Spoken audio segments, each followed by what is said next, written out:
Indo-British Advanced Pain Clinic, Noppimayam Surgery Duram. For appointments 9155515563. But today specifically frozen shoulder గురించి, migraine గురించి, facial pains గురించి, దీని గురించి మాట్లాడదామని గట్టిగా ఫిక్స్ అయ్యి వచ్చాను నేను. What do you say sir? Very common pains అండి, చాలా ఇబ్బంది పెడతాయి. Headache is real headache for people అండి. Absolutely sir. చాలా మందికి అర్థం కూడా కాదు, హెడేక్ అనేది ఒకటి కాదు, కొన్ని వందల రకాల హెడేక్స్ ఉన్నాయి. అసలు తలనొప్పి అని అంటే అరక్కు వస్తుందా తెలీదు, స్ట్రెస్కి వస్తుందా తెలీదు, మైగ్రేన్ హెడేకా తెలీదు. ఇలా తలనొప్పిలో కూడా ఇందాక మీరు చెప్పినట్లు బోలెడు రకాల తలనొప్పులు ఉండొచ్చు కదా సార్? తలనొప్పి అనేది ముందు బ్రాడ్గా చెప్పాలి అని అంటే ఇది యూనిలేటరల్గా వస్తుందా, ఒకవైపు వస్తుందా, రెండు వైపులా వస్తుందా తలనొప్పి అనే దాన్ని బట్టి ఉంటుంది. ఈ హెడేక్స్లో వచ్చేసేసి జనరల్ హెడేక్ వస్తూ ఉంటుంది. మనం కాస్త అలసిపోయినా, స్ట్రెస్ ఎక్కువైపోయినా, ఆ తర్వాత మీరు ఇందాక అన్నట్లు ఆకలి వేసినా కానీ తలనొప్పి వచ్చేస్తూ ఉంటుంది. ఇట్లా అరక్కపోయినా తలనొప్పి రావటము, కాన్స్టిపేషన్ చాలా కామన్గా వచ్చేస్తూ ఉంటుంది.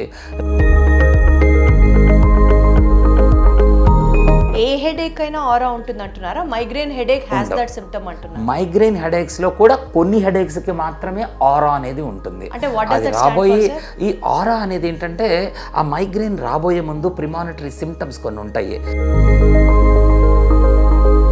అసలు ఈ ఫేషియల్ పెయిన్స్ అంటే ఏంటి sir? One part of the face will get affected or how does it resemble like? Facial pains అనేవి ముఖంలో వచ్చే నొప్పులండి.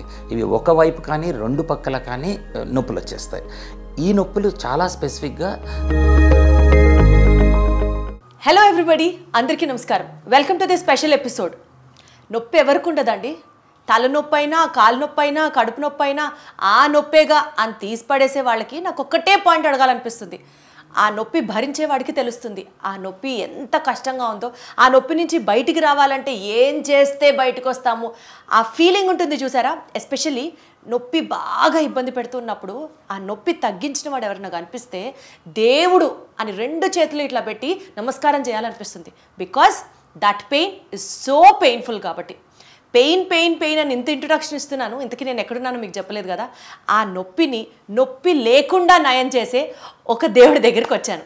సో ప్రస్తుతానికి నేను Indo British advanced pain clinic దగ్గరున్నాను. And I have with me the founder and pain physician doctor Vijay Bhaskar Bandigatla garu. Sir నమస్తే.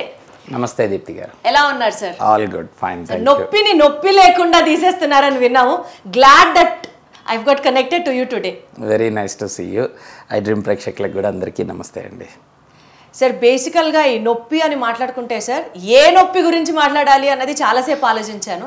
But most importantly చాలా interviews మీరు ఇచ్చారు, జనాల్ని చాలా అవేర్నెస్ కల్పించారు, చాలా ఎడ్యుకేట్ చేస్తున్నారు. But today specifically frozen shoulder గురించి, మైగ్రేన్ గురించి, ఫేషియల్ పెయిన్స్ గురించి, దీని గురించి మాట్లాడదామని గట్టిగా ఫిక్స్ అయ్యి వచ్చాను నేను. What do you say sir? తప్పకుండా.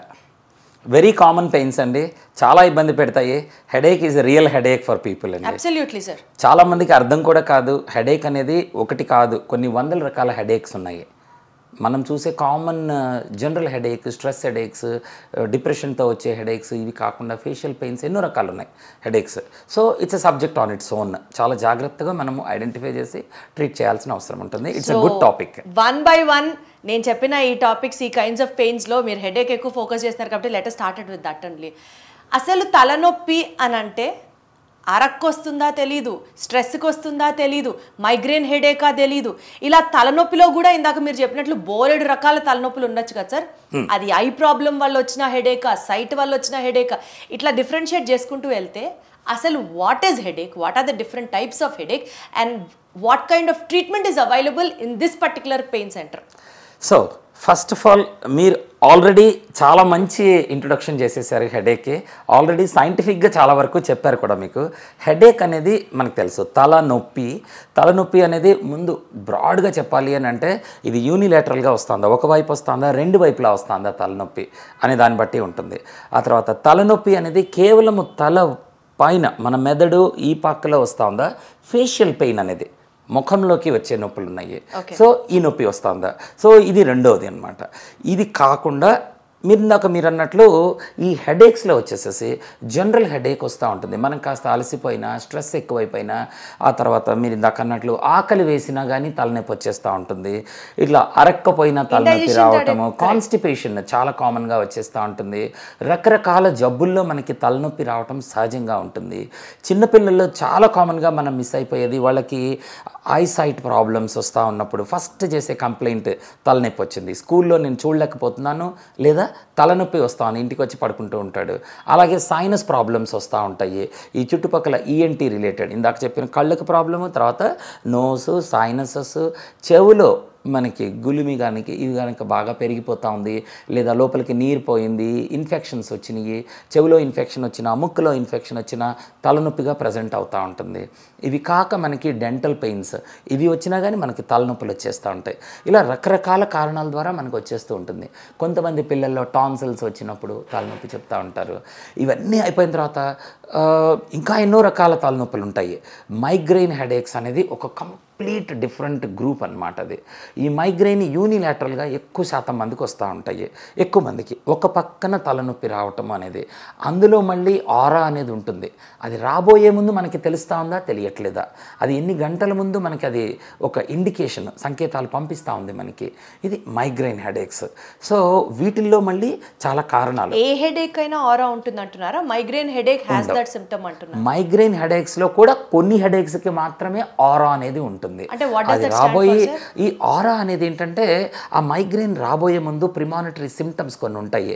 ఆ సిమ్టమ్స్ అనేది మనకు తెలుస్తూ ఉంటుంది. ఓ ఇవాళ నేనేదో తిన్నాను, ఆ తినిన దాని మూలన నాకు మైగ్రెయిన్ వచ్చే అవకాశం ఉంది.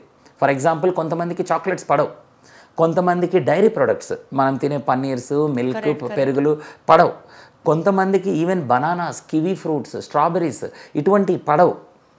అవి తిన్న వాళ్ళకి మైగ్రేన్ అనేది వాళ్ళకి రాబోతూ ఉంటుంది. ఈ చాక్లెట్స్ అది వాళ్ళు తిన్న తర్వాత నాకు ఇవాళ తలనొప్పి వస్తుందేమో అని ఒక ఫీలింగ్, వాళ్ళకి నోట్లో వామిటింగ్ సెన్సేషన్స్, కొద్దిగా చేదుగా తెలియటము, ఆ కళ్ళు తిరుగుతున్నట్లు, కంటి ముందు పొరలు అలాగా తెరలు పారుతున్నట్లు, కొద్దిగా నల్లగా బెలూన్స్ అలా వెళ్తున్నట్లు బుడగల్లాగా అలా కనిపిస్తూ ఉంటుంది వాళ్ళకి. ఇటువంటివి వస్తూ ఉన్నాయంటే వాళ్ళకి కొన్ని గంటల ముందు ఇవి కూడా తెలుస్తాయి కొంతమందికి. ఇవి కనుక చాలా జాగ్రత్తగా వాళ్ళు కనుక్కోగలిగితే కనుక వాళ్ళు ఆ టైంకి ఆ మైగ్రెయిన్ పేషెంట్ ఎక్కడ ఉన్నా సరే వాళ్ళ ఇంటికి వెళ్ళిపోవాలని ప్రయత్నం చేస్తారు. ఏ పనులన్నీ మానేసుకొని ఇంటికి వెళ్ళి కూర్చుంటారు. ఇప్పటిదాకా మీరు ఇలాంటి పాయింట్స్ గమనించకపోతే ఇప్పటి నుంచి ఫోకస్ చేసి ఈ లక్షణాలన్నీ మీరు గమనించుకొని ఆ టైం కల్లా పనిని కంప్లీట్గా వైండప్ చేసుకొని స్టాప్ చేసుకొని ఇంటికి వచ్చి రెస్ట్ తీసుకోవడం అలవాటు చేసుకోండి. మైగ్రెయిన్ ఉన్న పేషెంట్స్ గురించి చెప్తూ ఉంటే కనుక వీళ్ళకి చాలామందికి లైట్ పడదు, లైట్ చూడగానే చాలా ఇబ్బంది పడిపోతారు, ఎండలోకి వెళ్ళలేరు, వాళ్ళకి హెడేక్స్ పెరిగిపోతూ ఉంటాయి. ఇది ఫోటోఫోబియా అంటాము. అలాగే కొంతమందికి సౌండ్స్ వినలేరు, ఫోనోఫోబియా అన్నమాట. ఇంకా ఆ సౌండ్ వింటే వీళ్ళకి ఒక రకమైన చిరాకు వచ్చేస్తుంది, ఎందుకంటే వాళ్ళకి మైగ్రెయిన్ వచ్చేస్తుంది కనుక. సో వీళ్ళు ఏం చేస్తారు, ఇంటికి వచ్చినప్పుడు లోపల రూము తలుపులు వేసేసుకొని చీకట్లో ఎవ్వరికి ఏ సౌండ్ వినపడకుండా పడుకుంటారు. అది పడుకున్నప్పుడు చాలామందికి మైగ్రెయిన్ తగ్గుతూ ఉంటుంది. స్టార్టింగ్ స్టేజెస్లో చాలా బాగా ఇవి తగ్గిపోతూ ఉంటాయి. ఇవి ఈ మైగ్రెయిన్లో ఒక సిమ్టమ్స్. చాలామందికి వామిటింగ్స్ సెన్సేషన్ ఉంటుంది, కొంతమందికి డైరెక్ట్గా వామిటింగ్స్ అయిపోతూ ఉంటాయి, చాలా ఇబ్బంది పడిపోతూ ఉంటారు. మందులు వామిటింగ్ తగ్గడానికి మందులు వేసుకున్నా తగ్గదు. అసలు అంత పౌండింగ్ హెడేక్, తలలో ఏదో దంచుతున్నట్టు లోపల పిండుతున్నట్లు అలా చెప్తూ ఉంటారు. ఇవన్నీ ఒక పక్కన, కొంతమందికి ఒక పార్ట్ ఆఫ్ ద ఫేస్ ఇది అలా కట్టి బిగించేసినట్లు అట్లా కూడా అయిపోతూ ఉంటాయి. సో ఇలా రకరకాల సిమ్టమ్స్ మనకి మైగ్రెయిన్లో కూడా, మైగ్రెయిన్తో పాటు వేరే హెడేక్స్ కూడా ఉంటాయి చాలామందికి. మీరు మైగ్రెయిన్ పేషెంట్స్ అనగానే ఒక పక్క నొప్పి, పార్శ్వ నొప్పి అని అంటాము, ఒక పక్కనే నొప్పి వస్తుందని అనుకుంటూ ఉంటాం. కానీ చాలామంది మైగ్రెయిన్ పేషెంట్స్కి డిప్రెషన్ ఉంటుంది, స్ట్రెస్ వచ్చేస్తూ ఉంటుంది. ఇవన్నీ వచ్చిన వాళ్ళకి వాళ్ళు కేవలం ఒకటి రోజంతా నాకు తలంతా నొప్పి ఉంటుందని చెప్తారు. అంటే రెండు రకాల తలనొప్పులు ఒకేసారి కలిసి ఉంటాయి. చాలా జాగ్రత్తగా ఈ రెండింటిని మనం సపరేట్ చేసుకోగలగాలి. అదే సార్ ఇప్పుడు నేను అడగబోతున్నా, how do we differentiate normal headache from a migraine headache? చాలా కష్టము. దానికి మీకు ఎక్స్పర్టీస్ కావాలి. ఒక ఎక్స్పర్ట్ ద్వారా మీరు చేస్తేనే ఇంత జాగ్రత్తగా కూర్చొని వాళ్ళకి ఎంతకాలంగా వస్తూ ఉంది, వీళ్ళకి ఏ కారణాల చేత వస్తూ ఉంది, ఏమేమి జబ్బులు ఉన్నాయి వీళ్ళకి, అంటే థైరాయిడ్ లాంటి ప్రాబ్లమ్స్, షుగర్ లాంటి ప్రాబ్లమ్స్, ఇట్లాంటివి ఏమైనా ఉన్నాయా ఇవి కాజ్ చేయడానికి, వేరే కారణాలు స్ట్రెస్ లాంటివి ఇంకేమున్నాయి, ఫుడ్ ఏమేమి తీసుకుంటే వస్తుంది, ఇవన్నీ తెలుసుకోవటం అనేది ఇట్స్ ఎ ప్రాసెస్. ఒక్క రోజులో జరిగేది కాదు. కన్సల్టేషన్ చాలా పెద్దగా ఉంటుంది. అలాగే వీళ్ళకి మేము పెయిన్ డైరీ అనేది ఒకటి ఇస్తాము. అచ్చా. ఈ పెయిన్ డైరీ ఇచ్చి వాళ్ళు ఒక వారం పాటుగా రోజు ఏమేమి తింటున్నారు, ఎప్పుడు తింటున్నారు, ఆ తర్వాత ఇవి తిన్నప్పుడు వాళ్ళకు వచ్చే రియాక్షన్స్ ఏమేమి ఉంటున్నాయి, వామిటింగ్స్ అవుతున్నాయా, ఫోటోఫోబియా అంటే లైట్ చూడలేకపోతున్నారా, సౌండ్ వినలేకపోతున్నారా, ఇవన్నీ కూడా మనం తెలుసుకొని చాలా జాగ్రత్తగా వీటి నుంచి మనం కారణాన్ని వెతికి పట్టుకుంటాం. ఏ మందు వల్ల వస్తుంది, ఏ ఆహారం వల్ల వస్తుంది, ఏ పని వల్ల వస్తుంది, ఏ జబ్బు వల్ల వస్తుంది తెలుసుకుంటే వాటి బట్టి అంటే మనం ఊహించలేనంత చిన్నవి. చాలామంది ఆడపిల్లలకి మెన్స్ట్రువల్ మైగ్రేన్ అని ఉంటుంది. సో పీరియడ్ సైకిల్ వచ్చినప్పుడు వాళ్ళకి మైగ్రేన్ అటాక్ అయిపోతూ ఉంటుంది. మెన్స్ట్రువల్ హెడేక్స్ ఉంటాయి, మెన్స్ట్రువల్ మైగ్రేన్స్ ఉంటాయి. సో అవి కనుక మనం తెలుసుకుంటే మిగతా టైం అంతా వాళ్ళు బాగానే ఉంటారు, కరెక్ట్గా ఆ టైంలోనే ప్రాబ్లం వస్తుంది. ఇది చాలామంది చెప్పగలుగుతారు, చెప్పలేనప్పుడు పెయిన్ డైరీ యొక్క ఉపయోగం చాలా ఉంటుంది. వీటి బట్టి మనం తెలుసుకొని అప్పుడు మనము ట్రీట్మెంట్ స్టార్ట్ చేస్తాము. వీళ్ళని ప్రాపర్గా ఇన్వెస్టిగేట్ చేసుకుంటాము. ఎలాగా వీళ్ళకి sinus problems, refractory errors, dental checkups ఇవన్నీ కూడా చేయించేసుకొని వాటిని పక్కకు పెట్టిన తర్వాత బ్రెయిన్లో ట్యూమర్స్ ఏమైనా ఉన్నాయా, అది కూడా ఫస్ట్ రూల్ అవుట్ చేసుకోవాలి. ఇన్ఫెక్షన్స్ ఏమైనా ఉన్నాయా. అందరికీ పేషెంట్స్కి భయం ఏంటి అంటే సడన్గా తలనొప్పి వచ్చింది, వామిటింగ్స్ అవుతున్నాయి, ఇటువంటివి జరిగినప్పుడు ముందు బ్రెయిన్లో ఏమైనా ప్రాబ్లం ఉందా అనేది భయపడుతూ ఉంటారు. సాధారణంగా వీళ్ళకి స్కాన్లు అవసరం పడవు, కానీ కొంతమందికి అవసరం అవుతాయి. అయినప్పుడు అవి తీసుకొని వాటిని రూల్ అవుట్ చేసుకొని అప్పుడు వీళ్ళకి ట్రీట్మెంట్ పార్ట్ అనేది స్టార్ట్ చేయాల్సి ఉంటుంది. సో ఇప్పుడు మన దగ్గర సార్, మన పెయిన్ సెంటర్లో ఎస్పెషల్లీ మైగ్రేన్ హెడేక్కి మనకి ఏమైనా టాబ్లెట్స్ లాంటివి అంటే ఓరల్ మెడికేషన్ సజెస్ట్ చేస్తారా, or do we have any procedural techniques to control the pain? చాలా మంచిగా అడిగారు. సో ఇప్పుడు మైగ్రేన్ అనేది వచ్చినప్పుడు చాలామందికి మనకి ఇనీషియల్ స్టేజెస్లో ఉంటారు, ఎర్లీ మైగ్రేన్స్ అనమాట. వీటన్నిటినీ కాజెస్ని మనము ఏదైతే కారణాలు అవుతున్నాయో మైగ్రేన్ రావడానికి వాటిని కంట్రోల్ చేసుకోవటము. తర్వాత కొన్ని మెడిసిన్స్ ఉంటాయి. ఈ మెడిసిన్స్ మైగ్రేన్ని రానివ్వకుండా ఆపేవి కొన్ని మెడిసిన్స్ ఉన్నాయి. ఓకే, చాలా మటుకు తగ్గించేస్తాయి. అంటే ఒక నెలలో వీళ్ళకి 15-20 రోజుల పాటు తలనొప్పి వస్తూ ఉంది అని అంటే దాన్ని తగ్గించుకుంటూ మనం 6 రోజులు 7 రోజులకి తగ్గించవచ్చు. వాళ్ళ ఇంటెన్సిటీ ఆఫ్ హెడేక్ ఎంత తీవ్రంగా వస్తూ ఉంది అనే దాన్ని తగ్గించవచ్చు మనము. ఈ మందుల వల్ల వీటిని చేసుకోవచ్చు. దీని తర్వాత ఇంకా కొన్ని మందులు ఉంటాయి. వీటి తర్వాత కూడా కొన్నిసార్లు హెడేక్ వచ్చేస్తుంటుంది. ఆ వచ్చినప్పుడు ఆ హెడేక్ని నిర్మూలించగలిగేది అప్పుడు మనము తగ్గించేసేది, వాళ్ళు మళ్ళీ లేచి తగ్గించుకొని బయటికి రాగలిగేవి అవి అబార్టివ్ మెడిసిన్స్ అంటాము. ఈ 2 రకాల మెడిసిన్స్ ఉంటాయన్నమాట. వీటిల్లో చాలా మెడిసిన్స్ ఉంటాయి, ఇందులో కూడా రకరకాల మెడిసిన్స్ ఉంటాయి. ఏ పేషెంట్కి ఎలాంటివి సూటబుల్ అనేవి చూసి వాళ్ళకి మెడిసిన్స్ ద్వారా చాలామందికి నయం చేస్తూ ఉంటాం. ముందు స్టేజ్లో ఇవే ఉంటాయి. వీటికి దీని తోడు వీళ్ళకి వచ్చే వామిటింగ్స్ ఏవైతే ఉంటాయో ఇవన్నీ కూడా మనం కంట్రోల్ చేసుకుంటూ వీళ్ళని మేనేజ్ చేసుకోవచ్చు. ఇందులో జరగని వాటికి ఎవరికైతే మెడిసిన్స్కి తగ్గట్లేదో వాళ్ళకి కొన్ని థెరపీస్ ఉంటాయి, కొన్ని మీరు అన్నట్లు ప్రొసీజరల్ ఇంజెక్షన్స్ కూడా ఉంటాయి. సో ఇప్పుడు మనకి థెరపీస్ ఏమేమి ఉంటాయి మైగ్రేన్ తగ్గించడానికి? మన దగ్గర కొన్ని స్పెషల్ టెక్నిక్స్ ఉంటాయి, కొన్ని లేజర్స్ ఉంటాయి, సెల్ ఫోన్ సిగ్నల్స్ లాంటి రేడియో ఫ్రీక్వెన్సీ వేవ్స్ ఉంటాయి. అటువంటి రేడియో ఫ్రీక్వెన్సీ వేవ్స్ని మన తల చుట్టూ ఉండే నరాలు ఏవైతే ఉంటాయో ఈ నరాలే బ్రెయిన్లోకి వెళ్తూ ఉంటాయి. వీటిని బయట నుంచి మనం కంట్రోల్ చేయొచ్చు కొంతవరకు. ఇవి కంట్రోల్ చేసినప్పుడు మైగ్రేన్ యొక్క తీవ్రత తగ్గుతూ ఉంటుంది చాలామందికి. సో అట్లా థెరపీస్ ద్వారా కంట్రోల్ చేయొచ్చు. సో రేడియో ఫ్రీక్వెన్సీ ట్రీట్మెంట్స్ ఉంటాయి, లేజర్ ట్రీట్మెంట్స్ ఉంటాయి, ఇంకా కొన్ని టెన్స్ ట్రీట్మెంట్స్ అని, కెఫ్లిస్ అని చాలా కొత్త రకాల ట్రీట్మెంట్స్ వచ్చేసాయి అన్నమాట. మన దగ్గర అన్ని అవైలబుల్ ఉన్నాయి ఇక్కడ. So we're the most advanced clinics అనమాట. ఇట్లాంటి ట్రీట్మెంట్స్ అన్నీ కూడా వరల్డ్లో ఏదైతే బెస్ట్ ట్రీట్మెంట్ ఉందో we've got it all of them. అన్ని రకాల ట్రీట్మెంట్స్. ఇప్పుడు బేసికల్గా మైగ్రేన్ ట్రీట్మెంట్కి సంబంధించిన మెడికేషన్ గురించి మాట్లాడితే అంటే యూజువల్లీ బయట నడిచేదానికి ఇక్కడ దానికి డిఫరెన్స్ కనుక్కోవడానికి అడుగుతున్నాను. ఒక 6 months పాటు మెడిసిన్స్ వాడాలి, ఒక 8 months పాటు కంటిన్యూస్గా మెడిసిన్స్ వాడాలి అని చెప్తూ ఉంటారు. Say for example certain drugs like flunarizine అనే మందైతే కనుక కంటిన్యూస్గా మీరు ఒక 3 నెలలు వాడి కనపడండి, 6 నెలలు వాడి కనపడండి అంటారు. మీరు చెప్పినటువంటి advanced treatments, though so called treatments, globally treatments ఇక్కడ మన దగ్గర ఉన్నాయని మీరు ఏదైతే చెప్పారో, are we have to supposed to use them for the rest of the life or do we have certain limit? So first of all ఏంటంటే మెడికల్గా ఇప్పుడు migraine అనేది ఇందాక చెప్పినట్లుగా ఒక కారణం ఏదైతే ఉందో ఆ కారణాన్ని కనుక మనం కనుక్కొని సిమ్టమ్స్ని కంట్రోల్ చేసుకుని ఈ కారణాన్ని తీసేసినట్లయితే వీళ్ళకి అంటే స్ట్రెస్ ఉంది, వాళ్ళని స్ట్రెస్ని రిలీవ్ చేసేసాము. So they don't have to use medicines for life long. అయిపోయింది. స్ట్రెస్ అది ఇండివిజువల్ ఫ్యాక్టర్ గా sir. How do we relieve stress? అంటే once you start understanding work related stress ఉంది, ఆ వర్క్ని చేంజ్ చేసుకోవటం కానీ ఆ వర్క్ని మనము చక్కగా అర్థం చేసుకొని మనం స్ట్రెస్ని తీసేయగలిగాం అనుకోండి, సో స్ట్రెస్ ఈజ్ రిలీవ్డ్.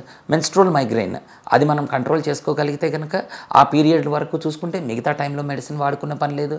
ఇలాగా ఏదైతే ఫుడ్ వల్ల వస్తుందో ఆ ఫుడ్ని మనం తీసేయగలిగితే ప్రాబ్లం ఉండదు. ఇట్లా మనము చాలా మటుకు వీటిని తీసేస్తే వాళ్ళ మైగ్రెయిన్ కంట్రోల్ అయిపోతూ ఉంటుంది. First thing.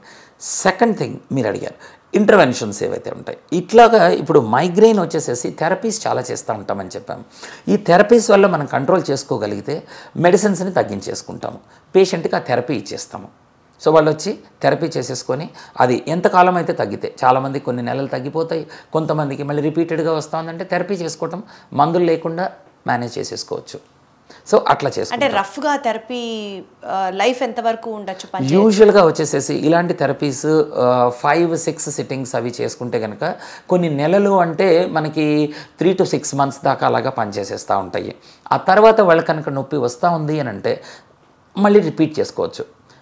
చాలా మటుకు ఎట్లా ఉంటుందంటే మనం పెయిన్ సైకిల్ని బ్రేక్ చేసామనుకోండి, అంటే నొప్పి అలా నిరంతరంగా వెళ్ళిపోతూ ఉండేదాన్ని మనము ఒక కంప్యూటర్ సిస్టమ్ని షట్ డౌన్ చేసినట్లు షట్ డౌన్ చేసేసి రీబూట్ చేస్తున్నాం. మనం రీబూట్ చేస్తే చాలామందికి కంట్రోల్ అవుతాయి.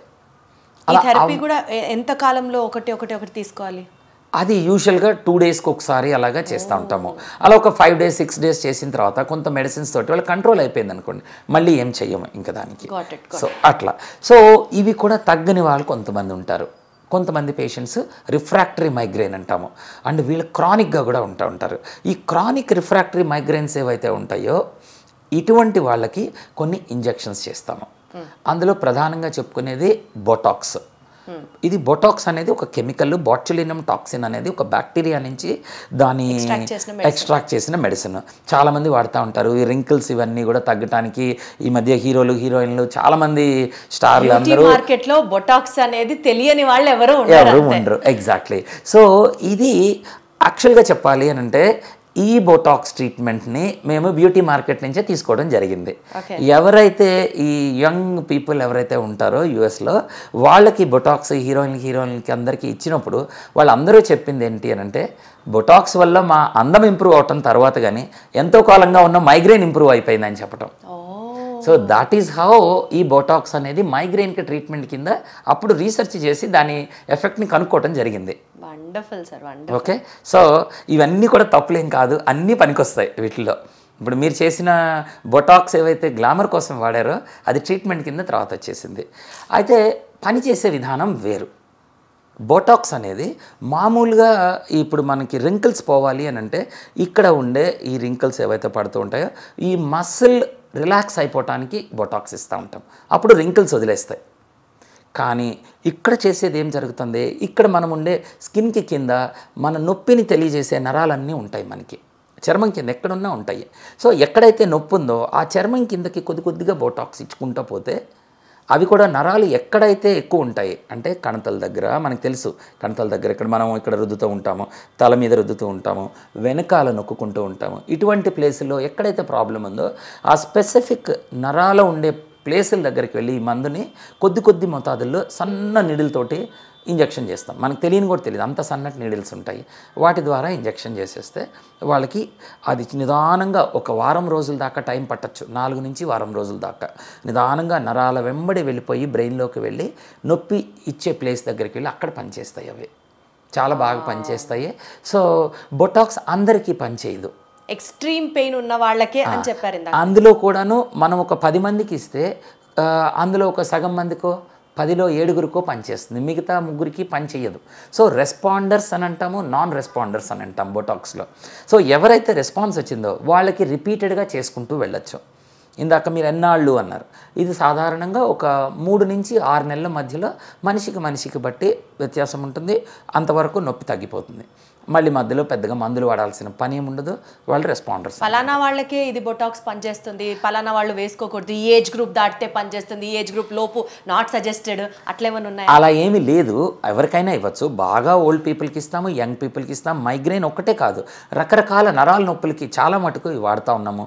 అక్కడ తల మీద ఒక్కటే కాదు, బాడీ మీద ఎక్కడ మీకు అలాంటి నొప్పులు వచ్చినా కానీ ఈ మైగ్రేన్ వాడటం అనేది చాలా బాగా జరుగుతుంది, మంచి రిజల్ట్స్ వస్తూ ఉన్నాయి. సో ఎలాంటి సైడ్ ఎఫెక్ట్స్ ఉండవంటారా సార్? సైడ్ ఎఫెక్ట్స్ అంటే మీరు ఎక్సెసివ్ డోసెస్ ఇచ్చినప్పుడు, ఆ తర్వాత ఇది ఒక ప్రోటీన్, ఫారెన్ ప్రోటీన్ లోపలికి ఇచ్చినప్పుడు కొంతమందిలో వీళ్ళకి ప్రోటీన్ రిజెక్షన్ రియాక్షన్స్ వచ్చే ఛాన్స్ ఉంటుంది. సో అది కూడా మనం రిపీటెడ్గా కొన్ని సంవత్సరాల పాటు వాడుతున్నప్పుడు కొద్ది మందికి రావటంలో కూడా ఒకళ్ళిద్దరికి చూసాము, కొద్దిగా రియాక్షన్ రావచ్చు ఒక్కోసారి. బట్ యూజువల్గా అంత స్టేజ్ వచ్చినప్పుడు ఈలోపు మనం వేరే ట్రీట్మెంట్ కనుక్కుంటాం. ఇందులో కొత్త రకాల ట్రీట్మెంట్లు ఇంకా చాలా ఉంటాయి, ఇంజెక్షన్స్ రూపంలో చాలా ఇంకా కూడా చేస్తూ ఉంటాము. ఇది ఒక సింపుల్ ట్రీట్మెంట్ బొటాక్స్ కూడా కుదరని వాళ్ళకి ఇంకా ఫర్దర్ ట్రీట్మెంట్స్ చేస్తూ ఉంటాము. సో అవి ఇప్పుడు నేను ఇందాక చెప్పినట్లు ఈ మైగ్రేన్ ఇచ్చే నరాలు ఏవైతే ఉంటాయో మన తల చుట్టూ, వాటిని మనం ఐడెంటిఫై చేసి అక్కడ మనం బ్లాక్స్ చేయొచ్చు. అక్కడికి లోపలికి సూది లోపలికి పెట్టి కరెంట్ పంపించవచ్చు. ఈ లోపల చర్మం కిందే కొద్దిగా సూది లోపలికి పెట్టగానే అక్కడి నుంచి మన సెల్ ఫోన్ సిగ్నల్స్ లాంటి కరెంట్లు పంపించి లోపల బ్రెయిన్ని మనం మార్పులు చేయొచ్చు. ఇటువంటివి చేస్తూ ఉంటాము. ఆ తర్వాత ఇవి కూడా తగ్గని వాళ్ళకి ఇంకా పైన కొన్ని బ్లాక్స్, ఇంకా కొన్ని అడ్వాన్స్డ్ బ్లాక్స్ చేస్తాం. స్పినోపాలటైన్ బ్లాక్స్ అని, ట్రైజెమినల్ బ్లాక్స్ అని, ఇలా రకరకాల ఈ ముఖానికి వచ్చే నరాలు ఏవైతే ఉంటాయో వాటిని టార్గెట్గా చేసుకొని ట్రీట్మెంట్స్ చేస్తాం. ఇవన్నీ కుదరకపోతే బ్రెయిన్ని టార్గెట్ చేసుకొని కొన్ని ట్రీట్మెంట్స్ చేస్తాము. పేస్ మేకర్ లాంటి కొన్ని డివైజెస్ ఉంటాయి. సార్ పాపం నొప్పితో బాధపడుతున్న వాళ్ళకి, ఇక్కడికి రావాలి అని తెలియకుండా ఇన్నాళ్ళు బాధపడిన వాళ్ళకి నిజంగా I would love to tell, ఇక్కడికి వస్తే మీ నొప్పి అన్నది ఇంకా అసలు మీరు జీవితంలో నొప్పి అన్న పదాన్ని నుంచి చాలా దూరంగా ఉంటారేమో. అంతే, అది కరెక్ట్. సో చాలా మటుకు వీటి నుంచి రిలీఫ్లు జరుగుతాయండి.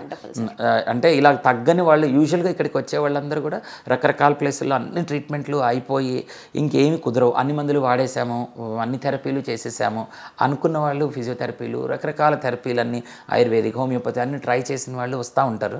సో చాలామంది వరకు బెనిఫిట్ అయిపోతారు. Wonderful sir, super. అసలు అదే నాకు అనిపిస్తుంది మీతో మాట్లాడుతుంటే, సామభేద దండోపాధ్యాయులు అలా అంటారు కదా సార్, అలా నొప్పి తగ్గించడానికి 1, 2, 3 ఏదైనా సరే, ఎన్ని రకాలైనా సరే చేసి ఫైనల్లీ నొప్పి తగ్గిస్తారు మీరు ఇక్కడ. ఏదో ఒక మెడిసిన్, నెక్స్ట్ ఇంజెక్షన్, తర్వాత అదే కదా బై హుక్ ఆర్ క్రుక్ ఏదో ఒకటి చేసి get the patient relieve out of the pain. అంతే. Wonderful sir. సో అయితే మైగ్రేన్ నొప్పి గురించి కొంత క్లారిటీ వచ్చింది మీతో మాట్లాడిన తర్వాత. Descending down sir, facial pains గురించి మాట్లాడితే, ఈ ఫేషియల్ పెయిన్స్ అనేవి ప్రాబబుల్లీ అందరూ ఎక్స్పీరియన్స్ చేయకపోవచ్చు, కానీ బట్ ఈ మధ్య ఎక్కువ వింటున్న ఒక కామన్ ప్రాబ్లమ్గా ఇది కూడా మారుతుంది. అసలు ఈ ఫేషియల్ పెయిన్స్ అంటే ఏంటి sir? One part of the face will get affected or how does it resemble like? So ఇప్పుడు ఫేషియల్ పెయిన్స్ అనేవి ముఖంలో వచ్చే నొప్పులండి. ఇవి ఒకవైపు కానీ రెండు పక్కల కానీ నొప్పులు వచ్చేస్తాయి. ఈ నొప్పులు చాలా స్పెసిఫిక్గా, నార్మల్గా తలనొప్పి ఎలా వస్తుందో ఇది అలా రావచ్చు. కొద్ది మందిలో ఇంకా బాధించేది కరెంట్ షాకులు లాంటివి, కాన్స్టెంట్గా కొడుతూ ఉంటాయి. అవి లోపల కరెంట్ షాకులు కొడుతూ ఉంటే ఆ నొప్పి వస్తూ పోతూ ఉంటుంది. ఇక దాని గురించి పేషెంట్ ఎప్పుడు వెయిట్ చేస్తూ ఉంటాడు. రోజులో 5-6 సార్లు రావచ్చేమో కొంతమందికి. అది వస్తే 10 సెకండ్లే ఉంటుంది, కానీ 10 సెకండ్లు నరకం కనిపిస్తుంది. ఇక దాని గురించి అది ఎప్పుడు వస్తుందా అని వీళ్ళు రోజంతా వెయిట్ చేస్తూ ఉంటాడు పేషెంట్. ఎప్పుడు వస్తుందా ఆ భయంతో కొట్టుకుంటూ ఉంటాడు. సో అటువంటి భయంకరమైన నొప్పులు ఇవి సాధారణంగా కారణం తెలియనివి ఉంటాయి. కొంతమందికి కొన్ని జబ్బుల్లో ఇది పార్ట్గా వస్తూ ఉంటుంది. ఒక ఉదాహరణకి తీసుకుంటే మనకి మల్టిపుల్ స్క్లెరోసిస్ అని ఒక జబ్బు ఉంటుంది. ఈ మల్టిపుల్ స్క్లెరోసిస్లో మన నరాలు ఏవైతే ఉంటాయో బ్రెయిన్లో కానీ మిగతా చోట్ల ఆ నరాలు డ్యామేజ్ అయిపోతాయి. ఆ డ్యామేజ్ అయిన నరం ఎప్పుడైతే ఉందో మనకందరికీ తెలుసు, మనకి చేతికి ఒక చిన్న దెబ్బ తగిలితేనే కరెంట్ షాక్. కరెక్ట్. ఆ కరెంట్ షాక్ ఎలా అయితే కొడుతుందో ఇదే మాదిరిగా ఎక్కడ నరం డ్యామేజ్ అయితే అక్కడి నుంచి కింద కరెంట్ షాక్లు వెళ్ళిపోతూ ఉంటాయి ఇంకా. సో అది సాధారణంగా బ్రెయిన్ కింద నరం దగ్గర అది ప్రాబ్లం జరిగింది అని అంటే వాళ్ళకి ఇక ఆ ప్లేస్ అంతా కూడా కరెంట్ షాక్లు కొట్టేస్తాయి. కొంతమందికి ఏమవుతాయి, ఏదన్నా ఒక చిన్న ట్యూమర్ రావటము, ఇన్ఫెక్షన్ రావటము, ఒక స్ట్రోక్ రావటము, ఇటువంటి వాటిలో కొన్ని నరాలు డ్యామేజ్ అయిపోతాయి. కొన్నిసార్లు బ్రెయిన్ నుంచి బయటికి వచ్చే నరాలు ఒక చిన్న చిన్న రంధ్రాల ద్వారా బయటకు వస్తూ ఉంటాయి. ఆ రంధ్రాలు పుడుకుపోతూ ఉంటాయి వయసు పెరుగుతూ ఉన్న కొద్దీ, వాటి వల్ల వస్తూ ఉంటాయి. ఇలా రకరకాల కారణాల చేత వచ్చేస్తాయి. ఈ వచ్చినప్పుడు ఏమవుతుంది, ఈ సివియర్ పెయిన్ అనేది వచ్చేస్తుంది. వాళ్ళకి తట్టుకోలేక ఆత్మహత్య చేసుకోవడానికి రెడీ అయిపోతారు.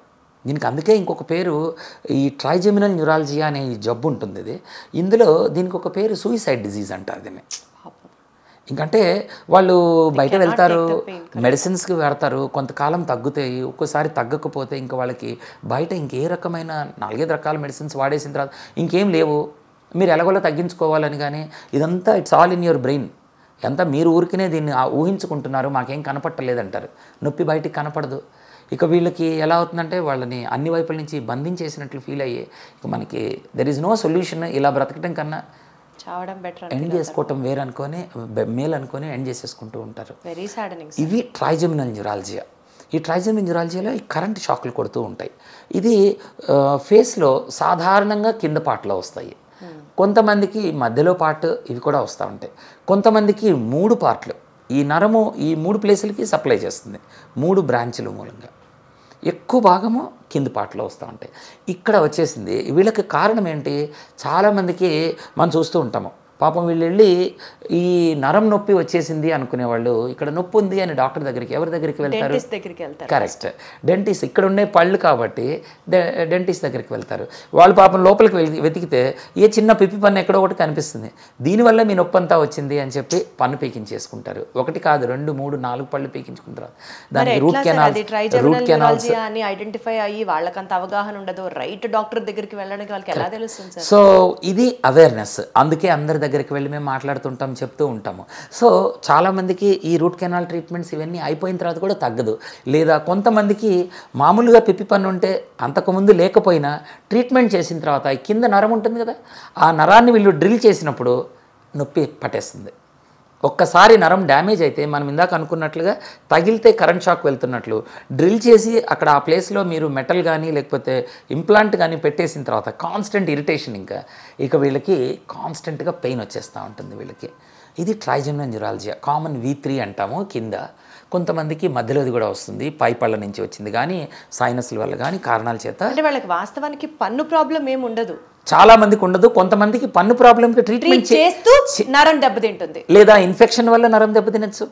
మనం జ్ఞానదంతం లాగేసేటప్పుడు దాని లోపల కూడా నరం ఉంటుంది, దంతం లాగేసేటప్పుడు నరం కట్ అయిపోతుంది, దానివల్ల ట్రిగ్గర్ అవ్వచ్చు, షార్ట్ సర్క్యూట్ అయినట్లు మనం. అంటే వాస్తవానికి ఇప్పుడు మీరు వాడిన ఈ టర్మ్ ట్రైజెమినల్ న్యూరాలజియా కి dentist is not the right person to cure trigeminal neuralgia అంటారా? కాదు, dentist is not the right person. అయితే డెంటల్ కాజ్ ఏమైనా ఉంటే అంతవరకు కాజ్ తీయగలరు. బట్ న్యూరాలజియా ట్రీట్మెంట్ని ఇనీషియల్గా చాలామంది న్యూరాలజిస్టుల దగ్గరికి వెళ్తూ ఉంటారు, నరాల ప్రాబ్లం కాబట్టి న్యూరాలజిస్ట్ దగ్గరికి వెళ్తారు. సో వాళ్ళు మందులతోటి కొంత ట్రీట్ చేస్తారు. ఇది జరగని రోజున మందులు ఒక స్టేజ్ దాటుతాయి.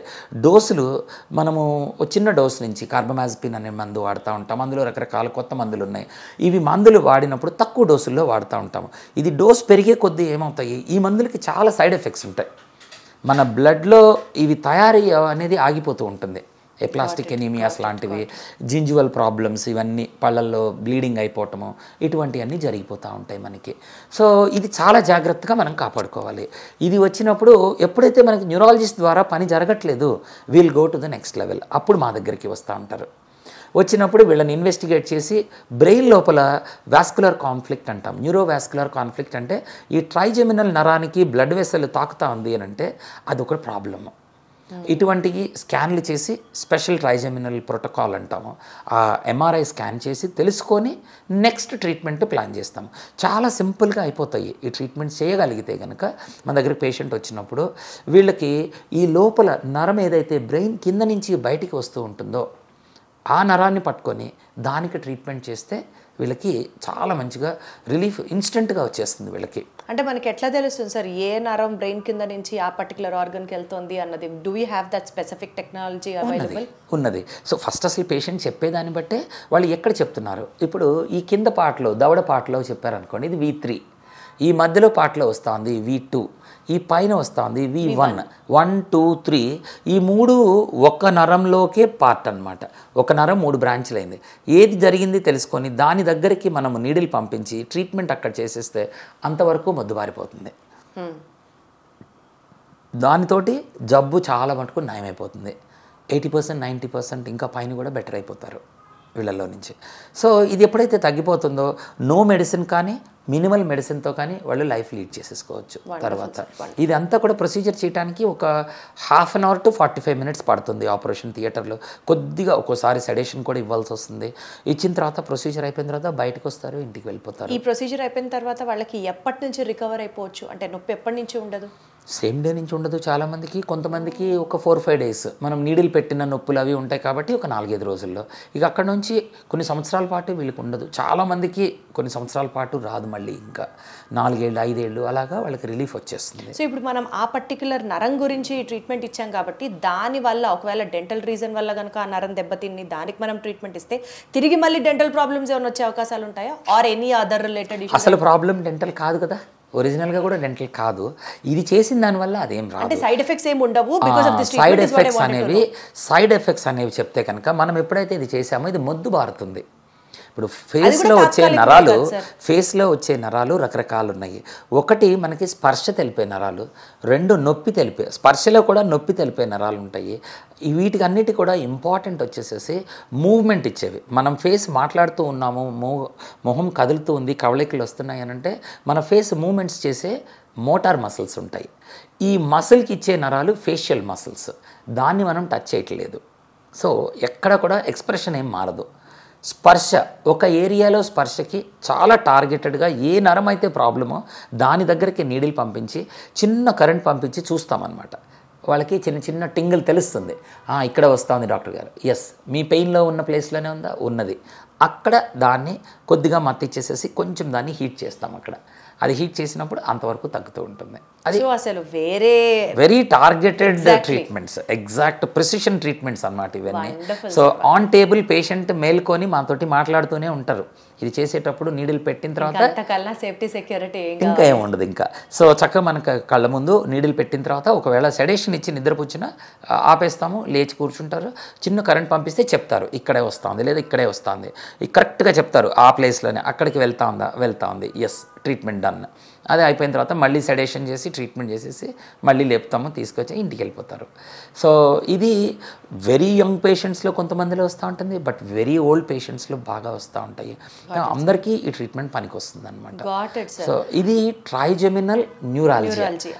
ఇందులో మళ్ళీ వేరే రకం ఉంది. ఇంకా ఈ ఫేషియల్ పెయిన్స్ అని అడిగారు, ఇందులో 2వ రకం ఏంటంటే కనిపిస్తాయి ఇవి, ఆటోనామిక్ కెఫాలజియాస్ అంటారు. ట్రైజెమినల్ ఆటోనామిక్ కెఫాలజియా అంటే ఇందులో ఇందులో చాలా రకాలు ఉన్నాయి, మళ్ళీ కూడాను చెప్తాను. ఈ పరిస్థితి ఏంటంటే ముఖంలో వాపు వచ్చేస్తుంది వీళ్ళకి, వేడిగా ఎర్రగా రక్త ప్రసరణ చిమ్మినట్లు వచ్చేస్తుంది ఫేస్ అంతా, కంట్లో నుంచి నీరు, ముక్కులో నుంచి నీరు కారిపోతూ ఉంటాయి వీళ్ళకి. సో వాళ్ళ ముఖం చూస్తే ఒక కంట్లో నుంచి నీరు కారిపోతూ ఉంటుంది, ఒక ముక్కులో నుంచి నీరు కారిపోతూ ఉంటుంది. ఇలా జరుగుతూ ఉన్నాయి. వీళ్ళకి ఆటోనామిక్ కెఫాలజియా, ముక్కు దిబ్బడేసింది, ముక్కు పనిచేయట్లేదు ఒక పక్కన, అలాగే కంప్లైంట్స్ చెప్తూ ఉంటారు. ఇటువంటి వాళ్ళకి వేరే రకం ట్రీట్మెంట్స్ ఉంటాయన్నమాట. సో వీళ్ళని ఐడెంటిఫై చేసి ఏ రకమైన హెడేక్ ఉన్నది, ఆ హెడేక్లో ఫేషియల్ పెయిన్ ఉన్న వాళ్ళు ఎవరు, అందులో ఏ రకమైన ఫేషియల్ పెయిన్ ఉన్నది, దానికి టార్గెటెడ్ ట్రీట్మెంట్స్ చేస్తూ ఉంటాము. ఇవి చేసినప్పుడు ఇంత స్పెసిఫిక్గా మనం చూసుకొని చేస్తే చాలా మంచి రిజల్ట్స్ వస్తాయి వీళ్ళకి. Wonderful sir. ఎక్కడెక్కడో తిరిగి అలిసిపోయి ఇంకా నొప్పితోనే భరించాలి అని అనుకునే వాళ్ళకి ఒక రే ఆఫ్ హోప్ లాగా నాకు విజయభాస్కర్ గారు కనిపిస్తున్నారు ఇప్పుడు. Super sir, wonderful. Glad that ఇన్ని రకాల ట్రీట్మెంట్స్ మనకి ఇక్కడ మన సెంటర్లో అవైలబుల్గా ఉన్నాయన్నది జనాలకు చెప్పడం అనేది. ఇంకా యాక్చువల్గా ఇందులో ఇవి కూడా తగ్గని వాళ్ళకి ఇంకా కూడా ట్రీట్మెంట్స్ ఉన్నాయి. నా రీసెర్చ్ అంతా అందులోనే ఉంటుంది. దీన్ని న్యూరోమాడ్యులేషన్ అని అంటాము. న్యూరోమాడ్యులేషన్ అనేది ఏంటి అని అంటే మన నరాల పనితనాన్ని మనము బయట నుంచి లేదా లోపల నుంచి మార్చచ్చు. అంటే మనకందరికీ తెలిసింది కాలు నొప్పి వచ్చింది, మసాజ్ చేస్తారు, అమ్మ వచ్చి కాళ్ళు నొక్కితే మనకి కాళ్ళు నొప్పులు తగ్గుతాయి. మనం గొడవ చేస్తే అమ్మకి తలనొప్పి వస్తే తలకి గుడ్డ కట్టుకుంటే గట్టిగా తలనొప్పి తగ్గుతుంది, ఒక పూట గుడ్డ కట్టుకుంటే కదా. ఇది మనం చూస్తూ ఉంటాం. అంటే ఏంటి, ఇక్కడ మనం చెప్పుకున్న నరాలు ఏవైతే ఉన్నాయో వీటిని మనం యాక్టివేట్ చేసినట్లయితే ఆ నొప్పిని మనం కంట్రోల్ చేయొచ్చు. ఎప్పుడైతే ప్రెషర్ ఇచ్చామో పెయిన్ అనేది తగ్గుతుంది. ఈ ప్రెషర్కి పెయిన్కి చాలా దగ్గరే యాక్చువల్గా అవినాభావ సంబంధం అంటాము. ఒకదాన్ని పెంచితే రెండో తగ్గుతుంది. ప్రెషర్ని పెంచాము, గుడ్డ కట్టి ప్రెషర్ పెంచాము, నొప్పి తగ్గుతూ ఉంటుంది. ఈ ప్రిన్సిపల్ని వాడుకొని రకరకాల ట్రీట్మెంట్స్ చేస్తూ ఉంటాము. సో అటువంటివి కొన్ని ట్రీట్మెంట్స్ లోపలికి కొన్ని ఎలక్ట్రోడ్స్ పెట్టేసేసి మెడ దగ్గర కానీ ఇక్కడ కానీ ఫేస్లోకి మనం ట్రైజెమినల్లో కూడా కొన్ని ఫేస్లోకి ఎలక్ట్రోడ్స్ పెట్టి వాటిని స్టిమ్యులేట్ చేస్తే ఇక దేనికి తగ్గ నొప్పులు దానికి కూడా తగ్గే అవకాశం ఉంటుంది. సో దీన్ని న్యూరోమాడ్యులేషన్ టెక్నిక్స్ అని అంటాము. ఇవి చాలా రిఫ్రాక్టరీ ఎక్కడ తగ్గని కేసులకి అవి కూడా చేస్తూ ఉంటాము. ఇది నా రీసెర్చ్ అంతా కూడా లండన్లో నేను చేసిన రీసెర్చ్ వీటి మీద ఉంటుంది అన్నమాట. Wonderful sir, wonderful, super. అసలు glad that we got connected today. Sir ఇంకా moving descending down, frozen shoulder గురించి మీతో మాట్లాడాలి అని అనుకుంటున్నాను సార్. ఫ్రోజన్ షోల్డర్ వల్ల పాపం వాళ్ళ దైనందిక జీవితంలో వాళ్ళ రోజువారీ యాక్టివిటీస్, కనీసం ఒక షర్ట్ వేసుకోవడమో లేకపోతే బ్లౌజ్ వేసుకోవడమో, కనీసం బ్రష్ చేసుకోవడం, ఈ లెవెల్కి మించి చెయ్యి పైకి రాకపోవడం, పైకి ఎత్తకపోవడం, వంట చేయలేకపోవడం, కంప్లీట్గా because of the frozen shoulder. అది చాలా చిన్నగా అనుకున్నప్పటికీ కూడా they have to depend on another person for the daily activities as well, which is very much pathetic. అవును. సో ఫ్రోజన్ షోల్డర్ అనేది చాలా కామన్గా వస్తూ ఉంటుందండి. ఈ ప్రాబ్లం అనేది చాలామందిలో చూస్తూ ఉంటాం. ఆడవాళ్ళు కానీ మగవాళ్ళు కానీ దాదాపు 35-40 ఏళ్ల వయసు నుంచి 80-90 ఏళ్ల వయసుల వరకు కూడా ఈ ఫ్రోజన్ షోల్డర్ చూస్తూ ఉంటాము. ఈ ఫ్రోజన్ షోల్డర్ అంటే ఏంటి? మొదటగా మన భుజం ఏదైతే ఉంటుందో ఇది బాడీలో అత్యంత మూవ్మెంట్ ఇవ్వగలిగే ఒక జాయింట్ అన్నమాట. సో మనము ముందు నుంచి పైదాకా, పక్క నుంచి పైదాకా, వెనక్కి, లోపలికి, బయటకి అన్ని రకాల మూమెంట్స్ ఇవ్వగలిగే రేంజ్ ఆఫ్ మోషన్ మన భుజానికి ఉంది. ఇటువంటి జాయింట్ మన శరీరంలో ఇంకొకటి లేదు. అది చేయటం కోసము దీని డిజైన్ ఎలా ఉంటుంది అని అంటే మనకి ఒక చిన్న మూవ్మెంట్ ఉంటుంది. ఫర్ ఎగ్జాంపుల్ ఇట్లా మనం చూసామనుకోండి, ఇదే మన భుజం అన్నమాట. ఇలా భుజం చూస్తే కనుక లోపల ఇక్కడ ఒక చిన్న సపోర్ట్, బోన్ సపోర్ట్ ఉంటుంది. దాని బయట ఈ బోన్ అనేది పట్టుకొని ఉంటుంది. ఇది చాలా చిన్న దాని మీద ఇది బేస్ అయి ఉంటుంది అనమాట. ఈ బేస్ అయి ఉండటం మూలన అన్ని రకాల మూమెంట్స్ మనము భుజంతో కదిలించగలుగుతున్నాము. కరెక్ట్ సార్, అందుకనే it is called as ball and socket joint అంటారు. Ball and socket. అయితే సాకెట్ అంటే ఏంటి? ఒక మంచి సపోర్ట్ ఉండాలి. ఇందులో మన భుజానికి మన చెయ్యి ఇంత పైకి లేపి లోపలికి తిప్పాలి అన్ని వైపులకి అంటే కంప్లీట్ సాకెట్ ఉండదు, చాలా చిన్నదే ఉంటుంది. అయితే దీనికి సపోర్టింగ్గా ఇది పూర్తిగా దీన్ని మరి భుజం ఊడిపోకుండా ఉండాలి. అందుకని దీని చుట్టూ ఒక క్యాప్సూల్ ఉంటుంది. దీనికి ఒక గ్లినాయిడ్ లేబ్రమ్ అని అంటాము. లేబ్రమ్ ఒకటి సపోర్ట్, క్యాప్సూల్ సపోర్ట్, ఇది ఒకటి. దీనిపైన మనకి ఇలా మనం చూసే కండరాలన్నీ ఉంటాయి దీనిపైన. ఇది మనం లోపల చూస్తే దీని మీద ఏముంటాయి? దీని రొటేటార్ కఫ్ అంటాము. దీని చుట్టూ ఇది ఫ్రంట్ సబ్స్కాపులారిస్, సూప్రాస్పైనేటస్, ఇన్ఫ్రాస్పైనేటస్, టెరిస్ మైనర్, ఇలా రకరకాల మసిల్స్ అన్నీ కూడా దీన్ని మన భుజాన్ని ఊడిపోనివ్వకుండా పట్టుకుంటాయి. దీనిపైన మనం చూసే డెల్టాయిడ్, ఇంజెక్షన్ చేస్తే ఇక్కడే చేస్తాం మనము. దీనిపైన ఇంకొక డెల్టాయిడ్ మసిల్ ఉంటుంది. ఇన్ని సపోర్ట్స్ తోటి మన షోల్డర్ మనం కదిలించగలుగుతున్నాం. అయితే ఇప్పుడు ప్రాబ్లం ఏమవుతుంది?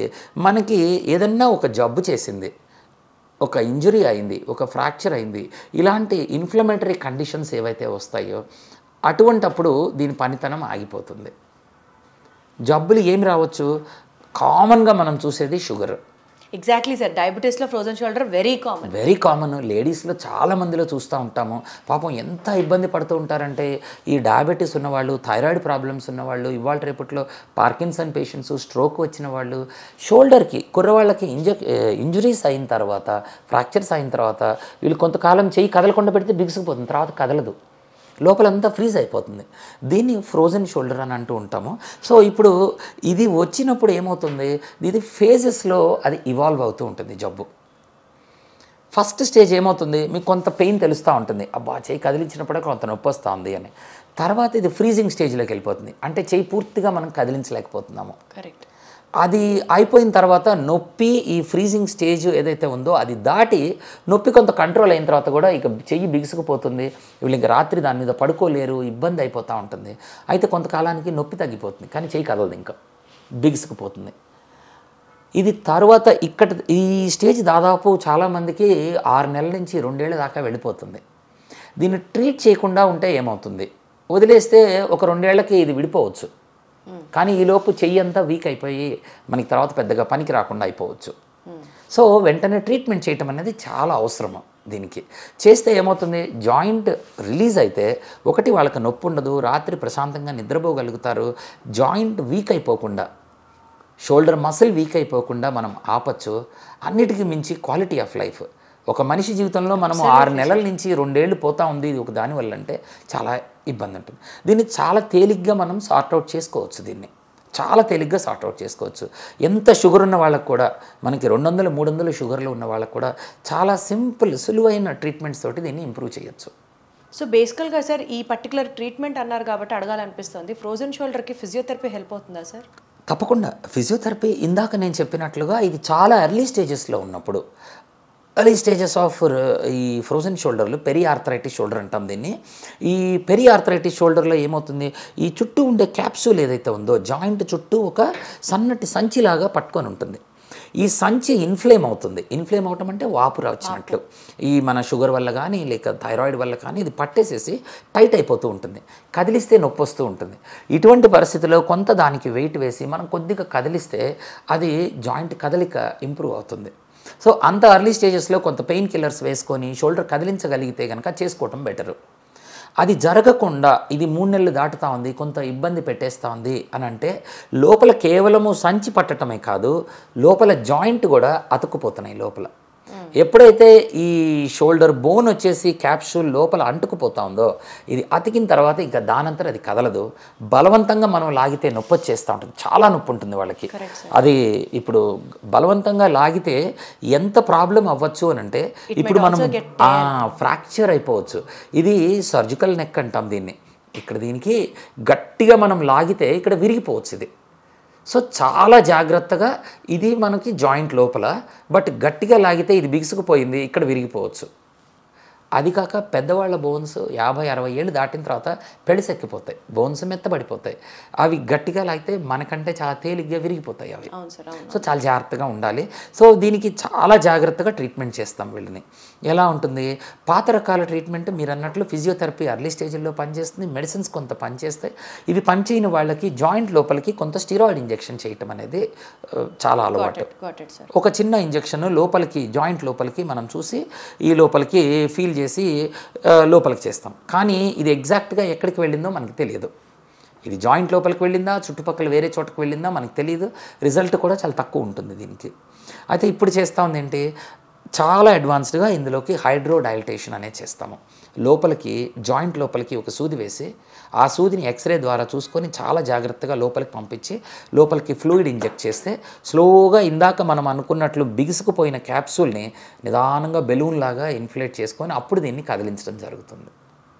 ఇది ఎప్పుడైతే జరిగిందో పేషెంట్కి ఇది ఓపెన్ అయిన తర్వాత వాళ్ళకి మంచి రిలీఫ్ వస్తుంది వీళ్ళకి. ఇది చాలా మంచి ట్రీట్మెంట్ అవుతుంది. అండ్ సక్సెస్ రేట్ వచ్చేసి 80-90% పైన సక్సెస్ రేట్ వచ్చేస్తుంది. స్పాట్ అప్పటికప్పుడు మనం చేసిన తర్వాత పేషెంట్ ఆన్ టేబుల్ వాళ్ళు రిలీవ్ అయిపోతారు. ఆన్ టేబుల్ అప్పటికప్పుడు రిలీవ్ అయిపోతారు. అప్పటికప్పుడు వాళ్ళ ఇంటికి ఒక పూటకి కొద్దిగా మత్తు ఉంటుంది, ఎనెస్థీసియా ఉంటుంది. బట్ దాని తర్వాత ఒక పూట గడిచిన తర్వాత నార్మల్గా ఎక్సర్సైజ్, నార్మల్ స్లీప్, అన్ని పనులు మామూలుగా చేస్తారు. కానీ నేను ఒక లేమ్యాన్ లా అడుగుతున్నాను అనుకొని చెప్పండి సార్, మీరు ఫ్రోజన్ షోల్డర్కి సర్జరీ దాకా చేయాలి, సర్జికల్ ట్రీట్మెంట్ చేస్తే తప్ప, సర్జరీ చేస్తే తప్ప చేయి నార్మల్ అవ్వదు అంటారు కదా సార్, మీరు అసలు జస్ట్ ఇట్లా చెప్తున్నారు. అస్సలు అవసరమే లేదు. అంటే మీకు దాదాపుగా 99% పైన దీనికి సర్జరీ అవసరం పడదు. చాలామంది అంటే మేము ఇవి పని చేయని కేసుల్లో కూడా ఒక్కొక్కసారి సర్జన్స్ తోటి మాట్లాడినప్పుడు కూడా ఎన్నో సంవత్సరాల్లో వాళ్ళు ఒక్కసారి కూడా ఈ సర్జరీ చేసుండ్రు, చేసినా కానీ వాళ్ళు చెప్పేది సక్సెస్ రేట్ చాలా తక్కువ ఉంటుంది అన్నట్లు. సర్జరీ అంటే ఏం చేయాలి, ఇప్పుడు ఏదైతే మన క్యాప్సూల్ పట్టేసిందో లోపలికి ఒక స్కోప్ వేసి లోపల రిలాక్స్ చేయటం అంటే కట్ చేసి తీసేయాలి దాన్ని. అది కట్ చేసి తీస్తే మళ్ళీ వస్తుందా, మళ్ళీ టైట్ అవుతుందా, మనకి దీని మీద కంట్రోల్ ఉండదు. సో వీలైనంత వరకు సర్జరీ లేకుండా ఇవి మేనేజ్ అయిపోతాయి. ఒక్కొక్కసారి సింగిల్ సిట్టింగ్లో అవ్వకపోతే రెండోసారి కూడా చేస్తూ ఉంటాము. చాలా మందికి రెస్పాండ్ మళ్ళీ ఒక 5 monthsకో 6 monthsకో మళ్ళీ ఫ్రోజన్ షోల్డర్ వచ్చే అవకాశం ఉందా ఇట్లా ట్రీట్మెంట్ ఇచ్చిన తర్వాత? అరుదుగా ఉంటుంది, ఎక్కువ శాతం మందికి రాదు. ఇంకా చాలా మందికి రాదు. ఆల్మోస్ట్ 80-90%లో రికవర్ అవ్వదు. ఇప్పుడు మీరు చూసుకున్నట్లయితే మెజారిటీ ఇది వచ్చే పేషెంట్స్ మీకు వెరీ ఓల్డ్ పేషెంట్స్ ఉంటారు. వాళ్ళకి చాలామందికి అసలు సర్జరీకి వాళ్ళు సూటబులే కారు. సో అది పాసిబిలిటీనే ఉండదు. ఇది ఒక్కటే ట్రీట్మెంట్ పాసిబిలిటీ అవుతాయి. సో ఇది గనక మీరు ప్రాపర్గా చేయగలిగితే, దీనికి ఒక ఎక్స్పర్టీస్ కావాలి. మామూలుగా మత్తు ఇచ్చేసేసి లోపలికి ఇంజెక్షన్ చేసి చేసేస్తే చాలా సార్లు ఫెయిల్ అవుతూ ఉంటాయి ఇవి. దీనికి ఒక పద్ధతిలో చేసుకుంటే కనుక చాలా మంచి రిజల్ట్స్ వస్తాయి దీనికి. చాలాసార్లు ఇది చేసిన తర్వాత కూడా ఫెయిల్ అయిన తర్వాత మేము చేస్తూ ఉంటాం దీనికి. ఆ పద్ధతిలో చేసినప్పుడు దానికి రిజల్ట్స్ రావటం, లేదా మేము ఒకసారి చేసినప్పుడు ఫెయిల్ అయిందంటే రెండోసారి చేసినప్పుడు బాగా రిజల్ట్స్ వస్తాయి. అంటే ఒకసారి చేసినప్పుడు కొంత ఎక్స్పాండ్ అవుతుంది, ఇంకోసారి చేసినప్పుడు ఇంకొంచెం చేసుకుంటే బాగా results. Finally number of sittings మీద ఆ పెయిన్ సెకండ్ యూజువల్గా 2 సిట్టింగ్స్ తోటి అయిపోతూ ఉంటాయి. సో అట్లాగా ఈ ఫ్రోజన్ షోల్డర్ని చేసుకోవచ్చు.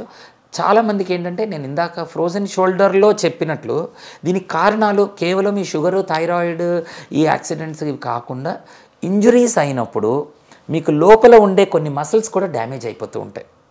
షోల్డర్లో ఉండే ఇప్పుడు ఈ మసిల్స్ డ్యామేజ్ అవుతూ ఉంటాయి. ఇవే మన చెయ్యిని పైకి లేపే మసిల్, ముందుకు లేపే మసిల్, ఎటు కదిలితే అటు మసిల్ పనిచేస్తే అటు మూమెంట్ కదులుతుంది. ఇవి డ్యామేజ్ అవుతున్నాయి అనుకోండి, మనకి ఆటోమేటిక్గా పెయిన్ వచ్చేస్తూ ఉంటుంది, కదలనివ్వదు చెయ్యి. సో ఫ్రోజన్ షోల్డర్ లోపల ఎంత ట్రీట్మెంట్ ఇంపార్టెంటో ఈ బయట రొటేటర్ కఫ్ ఏదైతే ఉందో ఈ మసిల్ని ట్రీట్ చేసుకోవటం కూడా అంత ఇంపార్టెంట్ అవుతూ ఉంటుంది. దీన్ని నెక్స్ట్ అవసరం పడినప్పుడు దీన్ని ఫాలో అప్ చేస్తాం. వాళ్ళు ఆల్రెడీ రిలీవ్ అయిపోతే నో ప్రాబ్లం, అవ్వకపోతే దీనికి ఫాలో అప్ చేస్తాం అన్నమాట ట్రీట్మెంట్. Wonderful sir. నాకు ఒక్కటి మాత్రం క్లియర్గా అర్థమవుతుంది, ఏ నొప్పి అయినా, ఎలాంటి నొప్పి అయినా, ఎంత స్థాయిలో ఉన్న నొప్పి అయినా సరే ఇక్కడికి వచ్చారు అని అంటే మాత్రం 100% ఆ నొప్పి తగ్గించాకే మీరు ఫస్ట్ రిలాక్స్ అవుతారు పేషెంట్ కంటే ముందు అన్నది అర్థమవుతుంది. నిజంగా ఇవాళ మనం మాట్లాడుకున్న సబ్జెక్ట్ ఏదైతే ఉందో అంటే అది మైగ్రేన్ హెడేక్ కావచ్చు, లేకపోతే ఫేషియల్ పెయిన్స్ కావచ్చు, లేకపోతే ఫ్రోజన్ షోల్డర్ కావచ్చు, ఇవాళ ఈ 3 టాపిక్సే మాట్లాడామని కాదు, any pain you take it, the doctor is not going to take it for granted. ఎలా అయినా సరే ఆ పెయిన్ని తగ్గిస్తారు అన్నది మాత్రం నాకు అర్థమైంది సార్. డెఫినెట్లీ నెక్స్ట్ ఎపిసోడ్లో నెక్స్ట్ సెట్స్ ఆఫ్ పెయిన్స్ గురించి డీటెయిల్గా మాట్లాడుకుందాం. Thank you so much sir for enlightenment. Thanks Deepthi గారు. ఐ డ్రీమ్ ప్రేక్షకులకి థ్యాంక్ యూ.